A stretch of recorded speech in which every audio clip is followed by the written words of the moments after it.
क्या आपने कभी सोचा है कि वो कौन सा समाज है जिसे कलम का भी सम्मान है और तलवार का भी? जी हाँ, हम बात कर रहे हैं कायस्थ समाज की, जिसका इतिहास सिर्फ लेखन और विद्या तक सीमित नहीं बल्कि संघर्ष, राष्ट्रभक्ति और क्रांति से भी जुड़ा है। और इसी समाज की ताकत और योगदान की सराहना गोरखपुर में मुख्यमंत्री योगी आदित्यनाथ ने एक खास समारोह में की। आइए जानते हैं पूरा अपडेट। गोरखपुर में श्री चित्रगुप्त मंदिर सभा की नवनिर्वाचित कार्यकारिणी के शपथ ग्रहण समारोह में सीएम योगी आदित्यनाथ मुख्य अतिथि के रूप में पहुंचे। गोरखपुर क्लब में आयोजित इस कार्यक्रम में उन्होंने कायस्थ समाज के ऐतिहासिक और वर्तमान योगदानों पर विस्तार से कहा। कायस्थ समाज सिर्फ कलम का पुजारी नहीं है बल्कि उसने तलवार की भी पूजा की है। समाज और राष्ट्र की व्यवस्था कलम और तलवार दोनों के समन्वय से चलती है।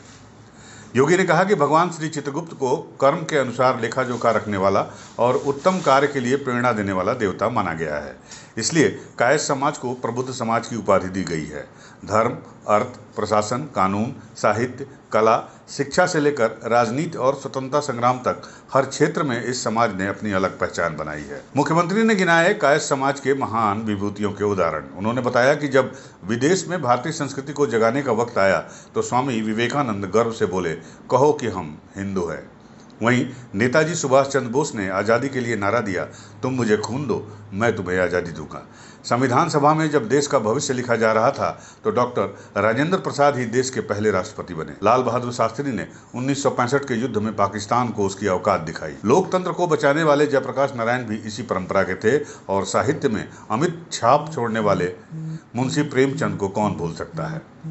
सीएम योगी ने कहा कि कोई भी ऐसा दौर नहीं रहा जब कायस्थ समाज ने राष्ट्रहित में योगदान न किया हो। उन्होंने राजेंद्र प्रसाद को याद करते हुए कहा कि उनकी साधना जात के लिए नहीं बल्कि देश के लिए थी। प्रयागराज में कायस्थ पाठशाला, महात्मा गांधी इंटर और डिग्री कॉलेज जैसी कई शिक्षण संस्थाएं आज भी उस परंपरा को जीवित रखे हुए हैं। कौन से ऐसा क्षेत्र है, एक लंबी फेरस्त है। मैं जब अंदर इंटर कर रहा था तो मैं देख रहा था उन सभी महापुरुषों के चित्र लगे हुए थे और मैं तो चित्रगुप्त महासभा से कहूंगा उन सभी महापुरुषों के चित्र चित्रगुप्त मंदिर में लगने चाहिए, लगाए जाने चाहिए। उनके इतिहास के बारे में वर्तमान पीढ़ी को बताया जाना चाहिए। याद रखना अपने महापुरुषों के गौरव से ही वर्तमान पीढ़ी प्रेरणा लेती है और आगे बढ़ने का रास्ता अपना प्रशस्त करती है।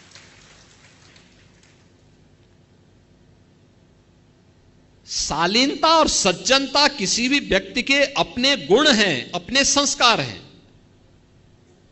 लेकिन उस शालीनता और सज्जनता में भी राष्ट्र प्रेम और क्रांति के ज्वार छुपे हुए हैं। यह नेताजी सुभाष चंद्र बोस ने भी दिखाया था, जयप्रकाश नारायण जी ने भी दिखाया था, स्वामी विवेकानंद ने भी दिखाया था और लाल बहादुर शास्त्री जी ने भी और मुंशी प्रेमचंद की लेखनी ने भी। यानी कोई ऐसा दौर नहीं जब इस समाज ने देश के लिए बहुत कुछ न किया हो, बहुत कुछ योगदान न दिया। इस मौके पर सीएम योगी ने फिल्म जगत को भी याद किया। उन्होंने कहा कि अमिताभ बच्चन जैसा सहज और महान कलाकार दुर्लभ है जो आज भी प्रयागराज और गंगा किनारे की मिट्टी से गहरा लगाव रखते हैं। और इसी कड़ी में उन्होंने अभिनेता शत्रुघ्न सिन्हा के गोरखपुर दौरे का भी जिक्र किया। कार्यक्रम में मुख्यमंत्री ने ऐलान किया कि बख्शीपुर चौक का नाम भगवान श्री चित्रगुप्त के नाम पर रखा जाएगा। उन्होंने कहा कि ये चौक पहले से ही कलम और किताब की पहचान रखता है। अब यह कदम समाज को और गर्व दिलाएगा। आपको बता दें, इस मौके पर मंत्रियों, विधायकों, महापौर और बड़ी संख्या में कायस्थ समाज के लोग मौजूद रहे। प्रदेश के वन एवं पर्यावरण मंत्री डॉक्टर अरुण सक्सेना का भी वहां मौजूद थे और उन्होंने कहा कि आज यूपी सीएम योगी के नेतृत्व में उत्तम प्रदेश से सर्वोत्तम प्रदेश की ओर बढ़ रहा है। आखिर में सीएम योगी ने संदेश देते हुए कहा कि महापुरुषों से ही किसी समाज की पहचान बनती है और हमें चाहिए कि ऐसी संस्थाएं नई पीढ़ी को उनके जीवन से प्रेरित करें। गोरखपुर से धनेश कुमार की रिपोर्ट।